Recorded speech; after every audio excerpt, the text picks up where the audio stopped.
Food ফাসিনেস বা ফাসি ইটার হচ্ছে যেখানে দেখা যায় যে বাচ্চার ফুড প্রেফারেন্স খুব লিমিটেড, অর্থাৎ কি কি খাবার সে পছন্দ করে সেটা খুব সীমিত। 2 নম্বর হচ্ছে নতুন খাবার সে ট্রাই করতে চেষ্টা করতে চায় না। 3 নম্বর হচ্ছে কিছু কিছু টাইপের খাবার অথবা কিছু কিছু টেক্সচারের খাবার তার অপছন্দ। এবং 4 নম্বর হচ্ছে যে কোনো খাবারই সেটা হয়তো আগেও খেয়েছে কিন্তু বর্তমানে খেতে আপত্তি জানাচ্ছে। বাবা মায়েদের ওয়ারি করার কারণ হিসেবে যদি দেখা যায়, নাম্বার 1 হচ্ছে বাচ্চার গ্রোথ দেখতে হবে। বাচ্চার ওজন বা বাচ্চার হাইট যদি দেখা যায়, গ্রোথ চার্ট বলে এক ধরনের জিনিস পাওয়া যায় যেটাতে বাচ্চার গ্রোথ মনিটর করা যায়। বাচ্চার গ্রোথ যদি দেখা যায় যে নর্মালের থেকে কম আছে। 2 নম্বর হচ্ছে স্পেসিফিক কোনো নিউট্রিয়েন্ট ডেফিসিয়েন্সির ফিচার্স পাওয়া যাচ্ছে, যেমন ভিটামিন ডেফিসিয়েন্সি বা আয়রন ডেফিসিয়েন্সি বা ফাইবার ডেফিসিয়েন্সি, এগুলো পাওয়া যাচ্ছে। 3 নম্বর হচ্ছে যদি দেখা যায় যে খাবার সময়টা অত্যন্ত সাইকোলজিক্যালি স্ট্রেসফুল, অর্থাৎ বাচ্চা বাচ্চাও খুব স্ট্রেসড হয়ে যাচ্ছে, বাবা মা যারা খাওয়াচ্ছেন তারাও খুব অ্যাংশাস হয়ে যাচ্ছে বা ডিপ্রেসড হয়ে যাচ্ছে এইরকম রোজ রোজ খাওয়া নিয়ে যুদ্ধ করতে করতে। 4 নম্বর হচ্ছে খাওয়াতে খাওয়াতে এভাবে জোর করে খাওয়াতে খাওয়াতে মাঝে মাঝেই চোকিং হচ্ছে, বমি করে দিচ্ছে, এইসব হচ্ছে। এবং 5 নম্বর হচ্ছে একটা এনটিটি আছে যেটাকে ARFID বলে, অর্থাৎ avoidant restrictive food intake disorder. এই ক্ষেত্রে দেখা যায় যে বাচ্চা প্রচন্ড ভাবে স্পেসিফিক টাইপ কিছু খাবার বা স্পেসিফিক ভলিউম অফ ফুড বাচ্চা খেতে চাইছে না। তো এবং বাচ্চার ওজন কমে যাচ্ছে, বাচ্চার হাইট কমে যাচ্ছে। তো সেই ক্ষেত্রেও বাবা মাকে ওয়ারি করতে হবে। এই লাস্ট যে এন্ট্রিটা বললাম ARFID, এটা ট্রিটমেন্ট কিন্তু সাইকোলজিস্টকে দিয়ে করাতে হবে। কগনিটিভ বিহেভিয়ার থেরাপি বলে এক ধরনের সাইকোলজিক্যাল থেরাপি আছে, তাই দিয়ে করতে হবে। সাধারণভাবে 2 থেকে 4 বছর বয়সের মধ্যে এটা সব থেকে বেশি মাত্রায় দেখা যায়। কিন্তু একটা স্মল পার্সেন্টেজ অফ বাচ্চা তাদের কিন্তু পরবর্তীকালে, অর্থাৎ অ্যাডোলেসেন্স বা এমনকি অ্যাডাল্টহুড, যখন তারা অ্যাডাল্টস হয়ে যায় তখনও এই প্রবলেমটা থেকে যায় এবং তাদের গ্রোথ কিছুটা এফেক্টেড হয়। তবে সাধারণভাবে বেশিরভাগ ক্ষেত্রে এটা খুব লং টার্ম অবধি চলে না। কমন মিস্টেক্স কিছু আছে এবং কিভাবে বাবা মায়েরা এই প্রবলেমটাকে সলভ করতে পারবে এটাও নিশ্চয়ই আপনাদের জানতে চাইবেন। এই দুটো প্রশ্ন আমি একসঙ্গেই উত্তর দিচ্ছি, যে কিভাবে ফার্স্ট এইটার বাচ্চাদেরকে বাবা মারা খাওয়াতে পারবেন ঠিক মতো করে। নাম্বার 1 হচ্ছে সারাদিনে 4 বার খাবে, সকাল দুপুর সন্ধে রাত্রি।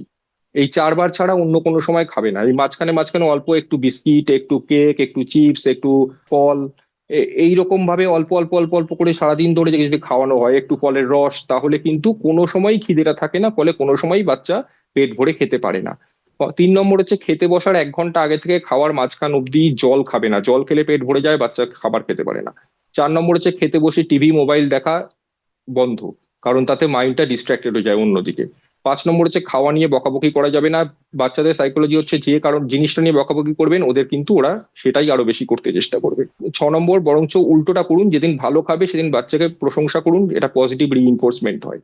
7 নম্বর হচ্ছে কোনো খাবারকে প্রাইজ হিসেবে দেখাবেন না, উপহার হিসেবে দেখাবেন না। পরীক্ষায় তুমি ভালো নম্বর পেয়েছো মানে তোমাকে আজকে চিকেন পিৎজা খাওয়াতে নিয়ে যাবো, এর ফলে কি হবে, বাচ্চা চিকেন পিৎজাকে গুড ফুড অর্থাৎ ভালো খাবার, আর ধরুন সবজিকে ব্যাড ফুড অর্থাৎ খাবার খাবার এইভাবে ব্র্যান্ডিং করতে শুরু করবে, তার ফলে তখন সবজি খাওয়ানোটা আরো ডিফিকাল্ট হয়ে যাবে।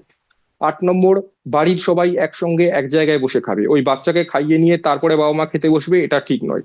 9 নম্বর হচ্ছে রোজ একরকম খাবার দেওয়া, এটা ঠিক নয়।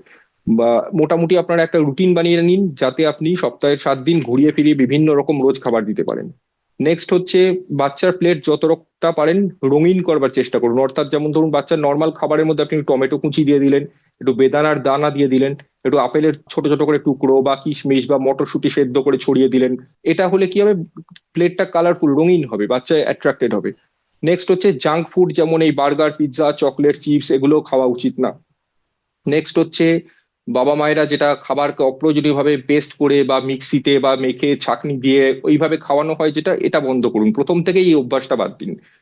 নেক্সট হচ্ছে খিদে বাড়ানোর যে ওষুধ বাবা মায়েরা খাওয়ান অনেক সময়, সেটা খাওয়ানো উচিত না, কারণ ওগুলো এক তো সাইড এফেক্ট আছে, আর দুই হচ্ছে যেগুলো টেম্পোরারি, যেদিন আপনি ওই ওষুধ বন্ধ করবেন তারপরের দিন থেকে আবার আগের জায়গায় চলে যাবে।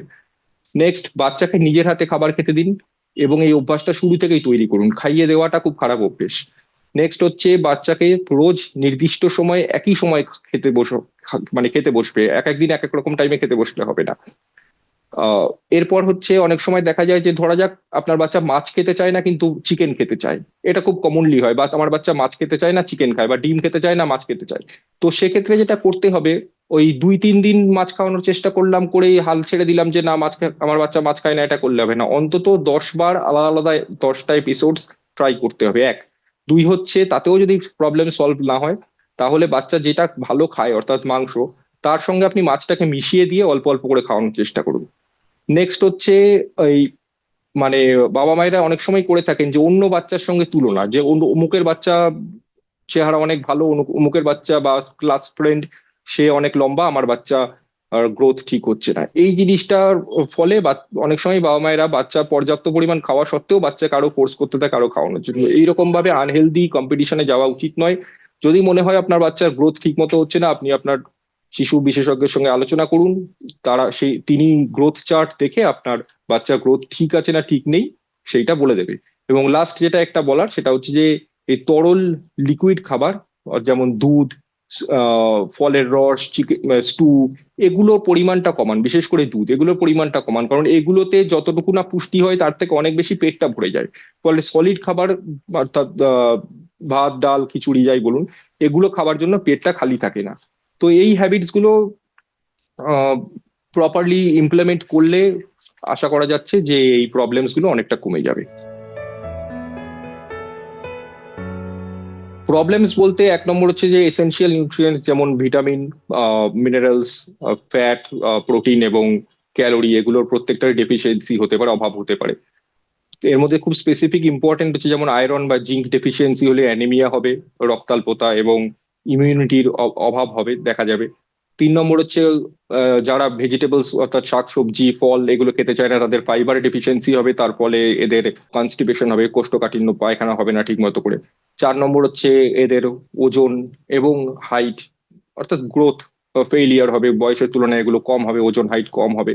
5 নম্বর হচ্ছে যে প্রত্যেকটা ডেভেলপমেন্টাল মাইলস্টোন এবং বুদ্ধি বলুন, যেটাকে কগনিটিভ ডেভেলপমেন্ট বলে, এগুলোরও গ্রোথে প্রবলেম হবে।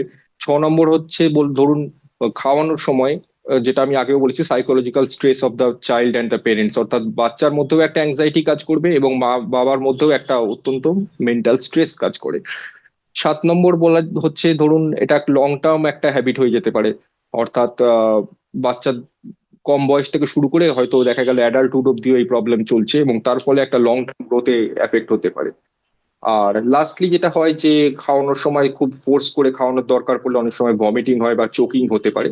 তো সেইগুলো দেখতে হবে। প্রথমে দেখতে হবে যে সত্যি সত্যি বাচ্চা কম খাচ্ছে না সেটা মা বাবাদের মনে হচ্ছে যে কম খাচ্ছে। এর জন্য সব থেকে আগে দেখতে হবে যে বাচ্চার গ্রোথটা কম সত্যি সত্যি আছে কিনা। সেটা প্রথমেই বাচ্চার যে শিশু ডাক্তার আছেন তার সঙ্গে আলোচনা করা উচিত এবং উনি গ্রোথ চার্ট দেখে বলতে পারবেন যে বাচ্চার গ্রোথ কম আছে কিনা। 2 নম্বর হচ্ছে যে স্পেসিফিক নিউট্রিশনাল ডেফিসিয়েন্সি যেমন অ্যানিমিয়া বা রক্তাল্পতা হচ্ছে কিনা, বা ভিটামিন এর অভাবের কোনো সাইন্স দেখা যাচ্ছে কিনা, এইগুলো দেখতে হবে। এই সব সমস্যা যদি সত্যি সত্যি থাকে তাহলে অবশ্যই দুটোই করতে হবে, এক শিশু মানে ডাক্তারের সঙ্গেও আলোচনা করতে হবে এবং নিউট্রিশনিস্ট বা ডায়েটিশিয়ানের সঙ্গে আলোচনা করে একটা স্পেসিফিক ডায়েট প্ল্যান তৈরি করতে হবে যেটা বাচ্চার জন্য অ্যাকসেপ্টেবল।